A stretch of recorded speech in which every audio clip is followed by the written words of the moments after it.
আসসালামু আলাইকুম প্রিয় বন্ধুরা, সবাইকে শুভেচ্ছা। এটি একটি যে গ্রীষ্মকালীন যে তরমুজের ক্ষেত, সেই তরমুজের ক্ষেতে আমরা আছি এবং এই তরমুজের ক্ষেতটি হচ্ছে বগুড়া। এখানে বগুড়াতে আমরা এসে যে দেখছি যে একটা ক্ষেত, ছোট্ট একটা প্রদর্শনীর মতো ক্ষেত। তরমুজ এসেছে বটে, কিন্তু সেই তরমুজ খুব ভালো হয়নি। যেটি কথা বলে জানলাম সেটা হচ্ছে যে এখানে বৃষ্টির পানি আটকে ছিল। তো বৃষ্টির পানি আটকানোর কারণে এই বেচারা আশা করে যিনি তরমুজ রোপণ করেছিলেন যে ভালো ফলন পাবেন, এই যে একটা দুটো তরমুজ যেগুলো ধরেছে সেগুলো বৃষ্টির পানির কারণে নষ্ট হয়ে যাচ্ছে। এখানে যিনি কৃষি কর্মকর্তা ছিলেন তার সাথেও আমি কথা বললাম। তিনি যেটি জানালেন যে মূলত বৃষ্টির পানির কারণেই এই তরমুজটা নষ্ট হয়ে গেছে। যদিও অনেকখানি জায়গায় আমার কাছে মনে হচ্ছে প্রায় 10 কাঠা 7-8 কাঠা জায়গা হবে। গাছ একদিক দিয়ে ভালোই হয়েছে। তো গাছ ভালো হলে তো তরমুজ ভালোই হওয়ার কথা। এই যে এদিকটাতে আবার ভালোই আছে, যেখানে পানি বেশি আটকায় নাই সেই জায়গাটাতে আবার দেখছি ভালোই আছে। যদিও এগুলোতে এখনও ফল সেভাবে আসে নাই, কিন্তু মোটামুটি এখানে জানলা দিয়ে দেওয়া হয়েছে। এই যে ফল আসছে দু একটা। যদিও এই এই বগুড়া অঞ্চলটাতে তরমুজ চাষের জন্য খুব পজিটিভ জায়গা না, খুব ভালো তরমুজ এই অঞ্চলে হয় না।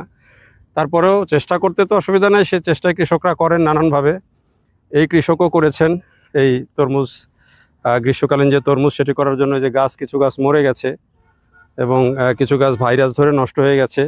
বৃষ্টির পানি আটকালে তরমুজ গাছ থাকে না, খুবই সেন্সিটিভ গাছ এটি। যারা তরমুজ চাষ করেন তারা সবাই জানেন এবং এই ক্ষেত্রেও তাই হয়েছে। এজন্য আমরা একটু দেখালাম যে আপনারা যারা গ্রীষ্মকালীন তরমুজ চাষ করতে চান, যে একটু আপনাদেরকে হিসাব করেই করতে হবে যে আপনি চাইলেই যেখানে সেখানে কিন্তু গ্রীষ্মকালীন তরমুজ হবে না।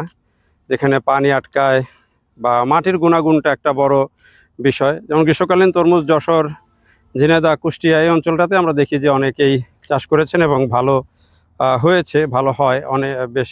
আবার অনেক ওই চিংড়ি ঘেরের চারিদিক দিয়ে তরমুজ রোপণ করে দেন, সেটিও বেশ ভালোই ফলাফল দিয়েছে। এরই মধ্যে আমরা বিভিন্ন জনের ক্ষেত্রে দেখেছি।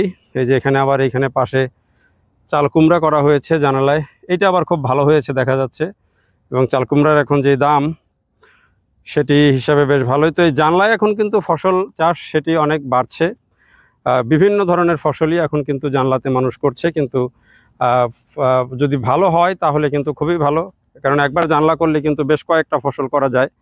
এই জন্য এই পদ্ধতিটাও বেশ মোটামুটি ভালোই। যে এখানে দেখেন যেই গাছ ভালো সেটাতে কিন্তু অনেক ফুল আসছে, ফলও কিছু কিছু ধরতে শুরু করেছে, কিন্তু খুব বেশি ভালো ফলাফল পাওয়া যাবে বলে আমার কাছে মনে হয় না।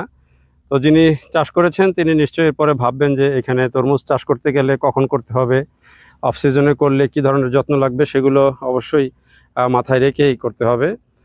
তো যারা দেখলেন এতক্ষণ ভিডিওটি, সবাইকে অনেক ধন্যবাদ।